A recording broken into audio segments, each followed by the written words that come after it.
how to use categories in Microsoft To Do. Hello guys and welcome to this new tutorial. In today's video, I'm going to show you how simple and easy it is to use the categories into our To Do or Task app from Microsoft, which is going to be To Do. So the process is going to be very easy and simple. We're going to head over the Microsoft To Do, as you can see. And what we're going to do next is going to be very simple. We're going to head over here, and as you can see, we're going to select one of the tasks. I click on the task and it is going to show up some details about that task. Now, what we're going to do next is going to be very simple. We can go ahead and click on pick a category. And as you can see, the category is going to have a tag icon. That means that we are going to use the category to have it as a tag, or you can go ahead and classify it by the categories. You can see that we have 6 different colors. Each one of the colors is going to be named as the same color, or not the same color, but as the color that represents, and also the name of category. For example, the shopping, we are going to give it the blue category.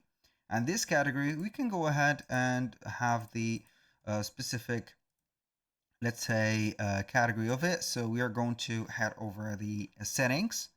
We're going to type in the categories, and we can go ahead and find the category.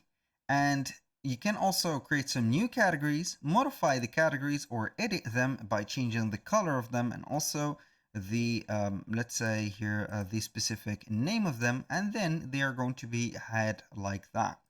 So instead of categories, you can go ahead instead of having the blue category, change it to something more let's say here having something in common, which is going to be maybe tags, or the importance or the priority of that task. You can go ahead and put the category. So you can go ahead and have the red category represented as a urgent, as you can see one. The green one is going to be an non-urgent, and etc. So with that, we have set up the categories as much as we wanted. And do not forget, you can go ahead and change the categories by clicking on the settings and heading over here. Maybe you're going not to be on this To Do Microsoft To Do platform or app. You can go ahead also and be there. But here, as you can see, we cannot basically have the setting of the To Do. But we can go ahead and have only the category itself by clicking on here and have the category. We cannot basically modify them, only from the Outlook right there. That was pretty much it for today's video. Thank you guys for watching. I hope that you have enjoyed the content, and I hope to see you in the next one.